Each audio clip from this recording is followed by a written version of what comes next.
I was eating leftover ribs at the kitchen counter when my phone buzzed. Just a text. Nothing special until I saw her name. Laura. We hadn't talked much that day. Not unusual lately. But this wasn't silence. This was something else. I'm leaving you for someone else. Good luck with everything. I stared at the screen. That was it. No, I'm sorry. No explanation. Just those 2 lines. And then another message came through, like she was following up with a grocery reminder. The mortgage is still due on the 1st. Please don't drag the kids into this. The ribs went cold. I didn't say anything. Didn't move. 15 damn years together, and she ends it over text like she's canceling a gym membership. My name's Alex Monroe. I'm 42 years old. I live in Dallas, Texas. I run my own contracting business, custom home builds, remodels, that kind of thing. Built it from the ground up while Laura stayed home with the kids. We had a decent life, I thought. But apparently I was the only one who believed that. I didn't reply. I didn't call. I didn't throw anything or punch a wall.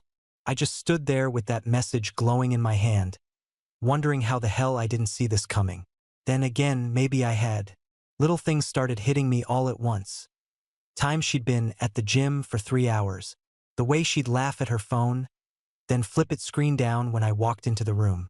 Her client meetings that went past midnight. 3 weeks ago, she came home wearing perfume I didn't recognize. Said it was a sample from a friend. Liar. I remembered the weird tension every time I brought up money. Her getting defensive about credit card statements. Asking me to stop micromanaging the accounts. And now this. A breakup text, followed by a reminder about the mortgage. Like I was some tenant she didn't want to evict too harshly. I scrolled up through our last few conversations. They were cold. Clinical. The signs were all there. I'd just been too busy, or too damn hopeful to face them. But not anymore.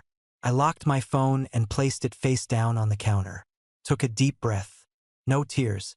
No rage. Not yet. This wasn't over. She wanted to walk out and blow up our family over some new guy? Fine. But I wasn't about to let her take me down quietly. I pulled out a legal pad from the junk drawer and started writing names and numbers. Lawyer. Bank. Accountant. Let's see how ready she really is. I sat in the garage for over an hour after that. Lights off, door shut, just me and the silence. The legal pad sat on the workbench, blank except for the names I'd scribbled in black ink. But my head wouldn't stop rewinding. 15 years. That's how long Laura and I were married. Met when I was 26, just getting my feet under me with the business. She worked admin at a dentist's office back then. Smart, sharp, good with people. And I thought she had my back. For a while, she did. While I was out building homes, she was running our household, 2 kids, the errands, school pickups, all of it. I gave everything I had to the business because I trusted she had everything else handled. We were a team. At least that's what I thought. The first crack started maybe a year ago. She got quieter, snappier. Said she was just tired. She stopped asking how my day was. Stopped noticing when I skipped dinner. Then came the phone calls. Always stepping outside, always with the same excuse. Just my cousin. Or that client with the picky kitchen. One night, 3 months ago, she came home late. I'd made dinner, grilled chicken, garlic mashed potatoes, her favorite. She walked in around 10, wearing heels I'd never seen. I looked up from the sink. Late night. She dropped her purse by the door. Sorry. Meeting with that interior designer dragged on. She talks like she's on a talk show. I opened a bottle of wine, poured 2 glasses. Eat anything? Grabbed a salad earlier. She barely looked at me. She went upstairs. I stayed behind, staring at the untouched plate I'd kept warm for her. Something in my gut twisted. Later that night, while she was in the shower, I saw her purse half open on the floor. I don't usually snoop, but that night I did. Inside was a tube of lipstick. Deep red. Not the kind Laura wore. Not for church, not for family dinners. I twisted the cap, brand new. And that wasn't all. In the weeks after that, I noticed new clothes showing up in her closet. Lingerie with tags still attached. She never wore that stuff around me, and not once did she mention buying it. That's when it started clicking. She wasn't tired. She wasn't stressed. She was somewhere else mentally, emotionally, physically. Not with me. I didn't confront her that night. Or the next. I kept watching, keeping tabs on the little things. Then came the money. Laura had always managed our day-to-day bills. She liked being in control of the household stuff, and I didn't fight it. But now, I started wondering what else she was doing with it. The next morning after her text, I logged into the joint account. She'd been making odd withdrawals, 300 here, 500 there. Once, she pulled out over 1,000 in cash.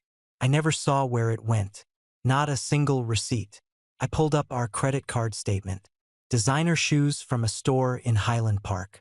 A weekend hotel stay I didn't book. A spa day. Jewelry from a place I couldn't afford without blinking. None of it made sense, unless she was using my money to impress someone else. I went into the closet and pulled out a shoebox where I kept old receipts and the backup flash drive for our finances. Plugged it into my laptop and started digging.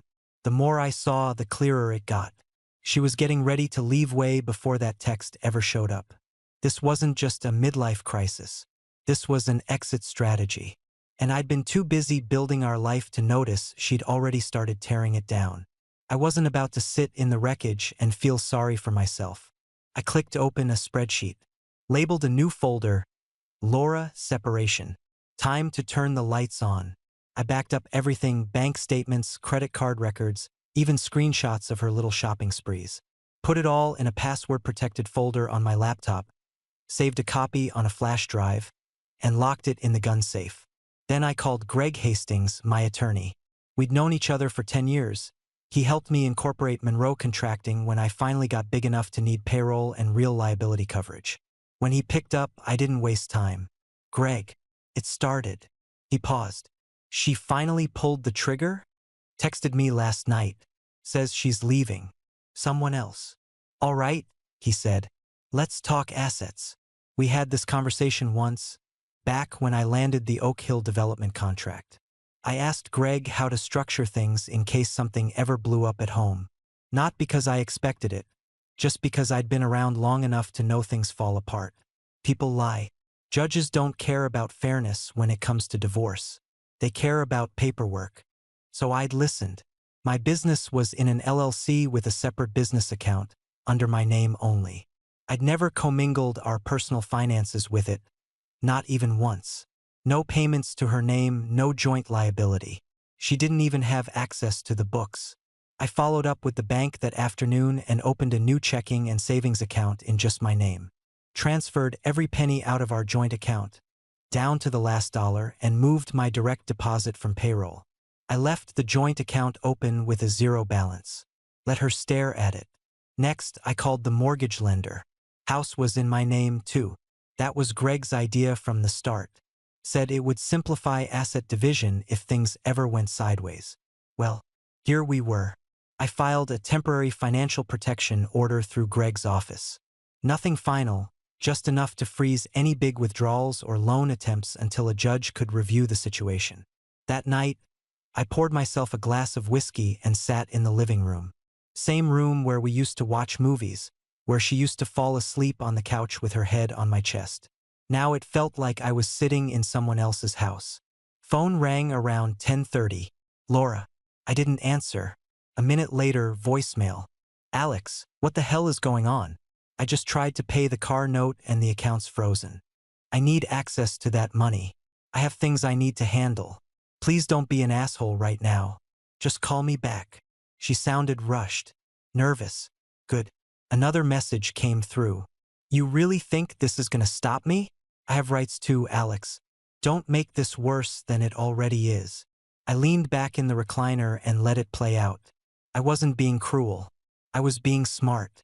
Everything I'd built, the business, the house, the security for Jake and Lily, it was all on the line now. She made her choice. I was making mine. She didn't get to blindside me, clean out our money, and expect me to play nice afterward. Greg texted me later that night. Keep all messages. Don't reply to anything emotional. We'll respond through legal channels only. That was fine by me. I'd spent 15 years thinking we were solid. But the last 3 months told me everything I needed to know.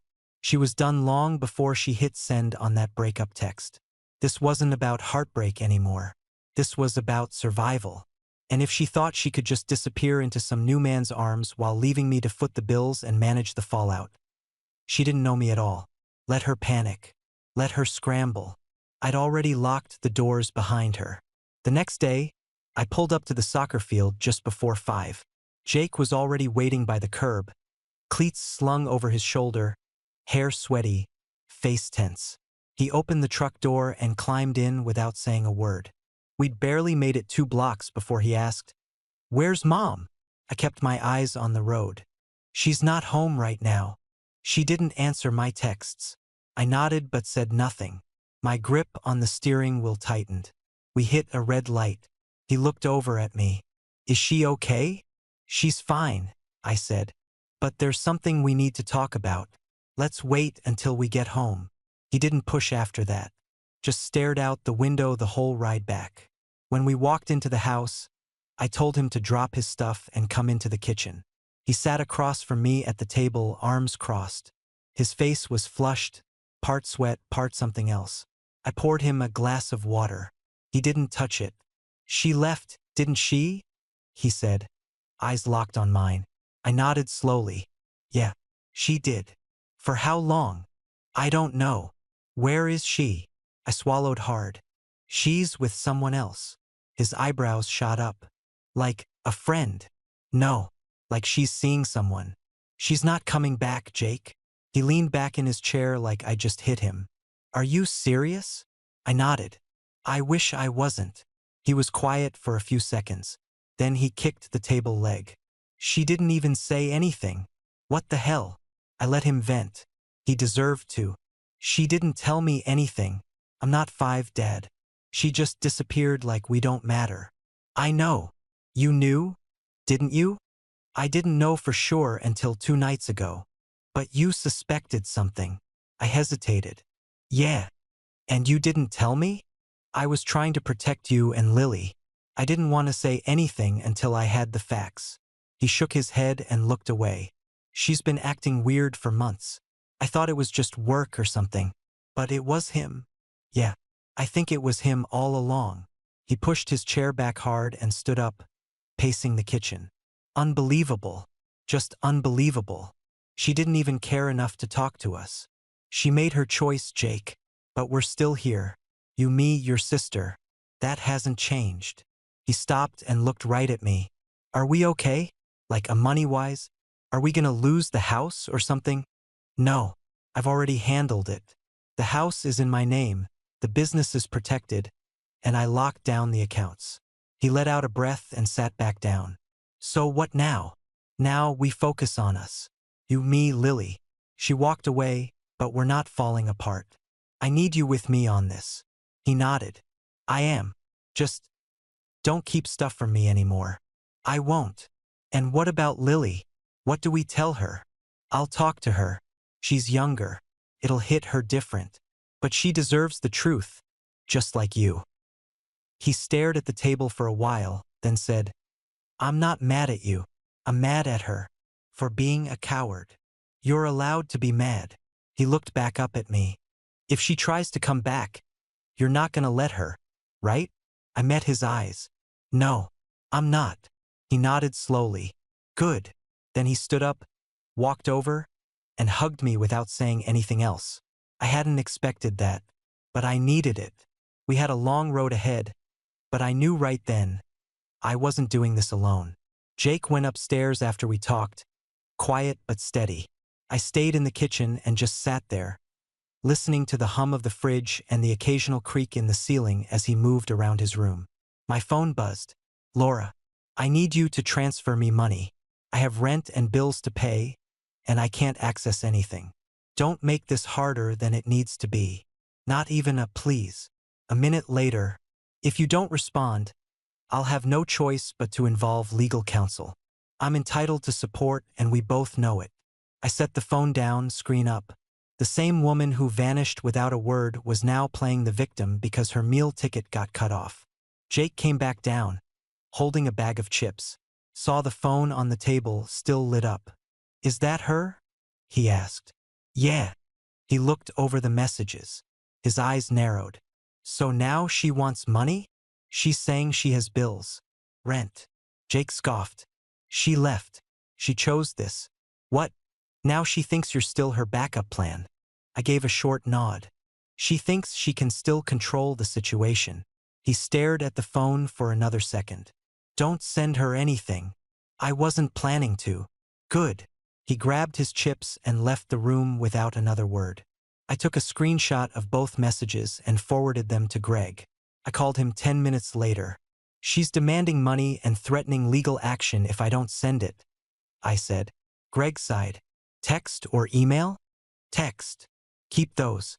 No response is the right move. She's baiting you. I leaned back in the chair. She's saying she can't cover rent. Sounds like she moved in somewhere. She's trying to shift blame now. If we're headed into a custody or support hearing, she wants to show hardship. Classic move. Can we stop her from blowing up my phone? You want to consider a restraining order? I was quiet for a second. Is that really necessary? If she keeps harassing you or if she starts contacting Jake and Lily directly, then yeah, it'll protect you legally. Judges don't like emotional manipulation through the kids. I looked toward the stairs. She hasn't reached out to them yet. Document everything. I'll prep paperwork just in case. But don't give her anything without a court order. Let her lawyer do the talking. After I hung up, I sat there a while, letting the weight settle in. This wasn't just a woman who'd made a bad choice. This was someone who knew exactly how to twist the knife and still expected me to roll over. Upstairs, I heard Jake's bedroom door creak open again. He walked down halfway, then leaned on the railing. You think she's gonna try to come back here? Probably. Sooner or later. She's not gonna live here again, right? No. He nodded once. Good. Then he went back upstairs. I stayed there, phone still on the table, screen dark now. I didn't reply to Laura. I didn't know her a damn thing. She wanted a fight? Fine. But this time, she'd be fighting the man she underestimated. I was halfway through drafting an email to Greg about the restraining order when the doorbell rang. Didn't recognize the truck parked outside.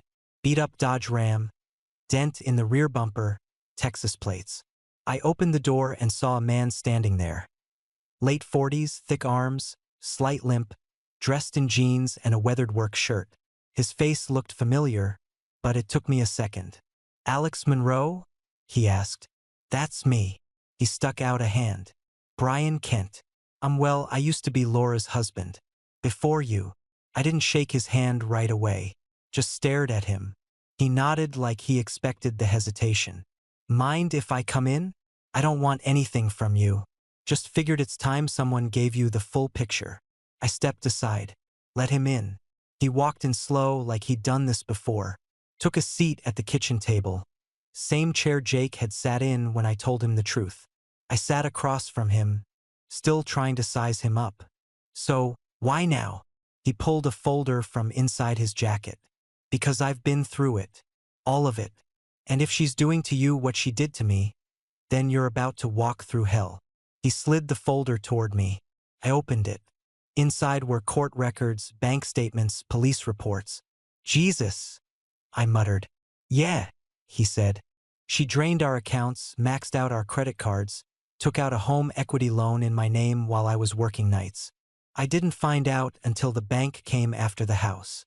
I flipped through pages. One was a fraud report tied to a loan application. Another was an embezzlement complaint filed by her old employer in Austin. She got out of the charges back then, claimed it was a misunderstanding, blamed it on the office manager. But she knew what she was doing. I looked up at him. She told me you were abusive, said you controlled her. Brian shook his head. That's her playbook. She sets the guy up as the villain, so no one questions what she's doing behind the scenes. You got kids with her? No. Thank God. He leaned forward. But you do. And that makes you her biggest obstacle now. If you've cut her off financially, she'll find a way to spin it. Play the victim. Try to weaponize the kids if she thinks it'll pressure you. I nodded slowly, the weight of it sinking in. She's already started. Brian looked me in the eye. You need to file charges. Fraud if you've got proof. Don't wait. Don't try to play fair. She won't. I looked down at the folder again. Every piece of it matched what I'd seen happening in my own house just 10 years later. She's smart, I said. Cold. Calculated. She's a damn con artist, he said. She doesn't break hearts. She burns everything to the ground and walks away clean. I closed the folder. Why are you really here, Brian? He shrugged. Because nobody warned me. I almost lost everything. I don't want another guy sitting where I sat. Broke, blindsided, and with nobody believing a word I said. I stood up and extended my hand. This time I shook his. Thanks, I said. Seriously. He nodded. You need anything, affidavit, witness statement, whatever. I'm in Dallas till Monday. Just call. I walked him to the door, watched him drive off. Then I went straight to the safe, pulled out the folder with Laura's documents, and started cross-referencing everything. Names matched. Patterns matched. It was the same story with different dates. I wasn't her first target, but I'd sure as hell be the last one to fall for it. I was at the kitchen table sorting through bank documents and copies of the fraud reports Brian left behind when the phone rang. Laura. I let it buzz twice before picking up. Her voice came through shaky, like she'd been crying. Alex? Can we talk? I didn't say anything, just waited. It's not working out. Him. The guy I left with. It's not what I thought it'd be. I stood and walked to the back window, staring out at the yard. Jake's soccer ball sat half-deflated near the fence. I made a mistake, she said. I shouldn't have left. I was overwhelmed, and I wasn't thinking straight. I kept my tone flat. Took you a month to figure that out? I know I hurt you. I hurt the kids. I hate myself for it. But I want to come home. I want to fix this. A flicker of anger moved through my chest, but I held it down. You can't fix what you burned to the ground, Laura. She sniffed. People make mistakes, Alex. I can change. I want to change. Please, just give me one more chance. You didn't just cheat, I said. You emptied accounts. You forged my name. You walked out on your kids like they were a bill you didn't feel like paying. Silence. I was scared, she finally said. I thought I wanted something different, but it was a lie. I see that now. I see what I lost. Behind me, I heard the stairs creak. Jake stood halfway down, arms folded, listening. He didn't say a word. I'm sorry, she said again. I'll go to therapy. We can go to counseling, whatever you need. Please. I looked at Jake. He shook his head once. Firm. You're not coming back, I said. This isn't your home anymore. Her breath caught. So that's it? After 15 years. That's it. You made your choice. Now live with it. The line went quiet. Then she hung up. I put the phone on the counter and turned to Jake. You okay? I asked. He nodded, jaw tight. She's only sorry because it didn't work out with him. Yeah. She doesn't miss us. She misses control. I walked over and squeezed his shoulder. You see it clearly. She doesn't get another chance, he said. Not after what she did to you. To all of us. No, I said. She doesn't. He didn't cry, didn't rage. He just nodded again and walked back upstairs. I sat back down at the table, grabbed a pen, and crossed out the last thing I'd written under her name. Contact open. I scratched a thick black line through it. No more chances. The next envelope came certified. White, thick, with a bright red stamp that said time sensitive. I opened it at the kitchen counter, still holding my coffee. Halfway through the first page, I stopped breathing. It was from the mortgage company. A notice of delinquency on a second mortgage I never signed. Loan amount, $87,000. Secured against the house. Dated 6 months ago. My signature was at the bottom. Except it wasn't mine. I read the damn thing 3 times, my hand tightening around the paper each time. Laura. She'd forged my name, taken out a second mortgage behind my back, and burned through nearly 90 grand before walking out the door. I grabbed my phone and called Greg. You sitting down? I asked. What happened? She took out a second mortgage on the house. Forged my signature. Silence. Then, you have the documents? I'm holding them. Send me everything. Right now. We're going after her for criminal fraud. I scanned the letter, emailed it over, and then sat down hard on the stool. The kitchen felt smaller. My chest felt tight. This wasn't just betrayal anymore. This was theft. I opened the safe and pulled out every bank statement, tax record, and loan document I had. Spent the next 3 hours creating folders on my laptop. Every document got scanned, named, and backed up. I even logged them on a spreadsheet so Greg wouldn't miss a single number. While I worked, Jake came down. "Everything okay?" he asked, already knowing it wasn't. I hesitated. "She forged my name. Took a loan out on the house. Nearly 90,000. He blinked. "She what?" "She used my name. Got the money. Never told me." He shook his head slowly. That's not just selfish. That's illegal." "Yeah, that's exactly what it is." He walked over and looked at the papers scattered across the table. "What do we do now?" "We fight." Greg called back that night. His voice was sharper than usual. "I'm filing a fraud claim in the morning. Criminal charges will follow once the Financial Crimes Division reviews the evidence." "What about the house?" I asked. "If we act fast, we can freeze the lien before it hits collections. But we'll need sworn affidavits, not just your word. You willing to go to court?" "Whatever it takes." "Good. This'll get ugly. But you've got a clean record. The docs are clear, and her history helps." After the call, I just sat in the living room staring at the wall. Everything I'd built, the house, the business, the family. She tried to bleed it all dry like it was nothing. And somehow I was still the one left cleaning up the mess. Jake came down again later, not asking for anything, just carrying Lily's laundry basket. "Hey," I said, "you don't have to do that." He shrugged. "She had soccer practice, forgot to wash her uniform. Figured I'd help." I nodded. "She tell you that? Or you just noticed?" He looked up at me, kinda serious. "You've got enough going on. I can do more. It's not a big deal." It was a big deal. He wasn't just pitching in. He was stepping up. I saw it in the way he moved around the house now, quiet, watchful, checking on Lily without being asked, making sure the trash went out, turning off lights at night when I forgot. He was only 14, but in the last month, the kid had grown 5 years. That night, after they were both in bed, I stared out the window and felt something I hadn't in weeks. Not peace. Not yet.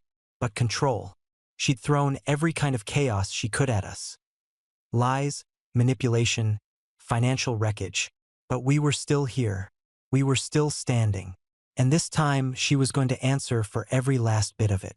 The court ruling came in a thick envelope, certified again. I opened it at the same kitchen table where all the damage had started. My hands didn't shake this time. The second mortgage, fraudulent. Voided. Laura officially charged. And full custody of Jake and Lily? Granted. No visitation until she completed mandatory counseling and got court approval. I read the pages twice, then leaned back and exhaled like I'd been holding my breath for months. It was over. Not the kind of over where everything goes back to normal. There was no normal to go back to. But we'd survived it. The house stayed ours. The business was untouched. The bank couldn't touch me, and now neither could she. Jake came home from his part-time shift at the hardware store around 5. He dropped his backpack by the door, wiped grease off his hands, and asked, "You here back yet?" I handed him the envelope. "Read it." He stood in the kitchen, silent as his eyes scanned the page. Then he looked up and smirked. "So we won." "We did." He smiled, one of those rare, real ones. "Finally." Lily came down a little later, curled up next to me on the couch while we watched TV. She didn't ask about her mom anymore. She'd stopped 2 months ago. But she laid her head on my shoulder and said, "You're not going anywhere, right?" I kissed the top of her head. Not a chance. I'd made a promise to both of them, quietly, without needing to say it out loud. No more chaos. No more lies. They would always know where home was. The business was doing better than ever. Word got around that I'd handled things clean, even under pressure. Clients respected it. I landed 2 more custom builds that month alone. Jake was 15 now. Strong, focused, way older in the eyes than most kids his age. He managed school, work, and still made time for Lily when I couldn't. She was 12. Smart, funny, and tougher than I ever expected. I watched her grow into herself without Laura's shadow, and I made sure she never had to doubt she was safe. We had dinner together every night. We folded laundry, fixed the leaky sink, cleaned out the garage. Nothing fancy, but we did it together. Life didn't get easier, it just got clearer. And for the first time in a long time, I felt ready for whatever came next.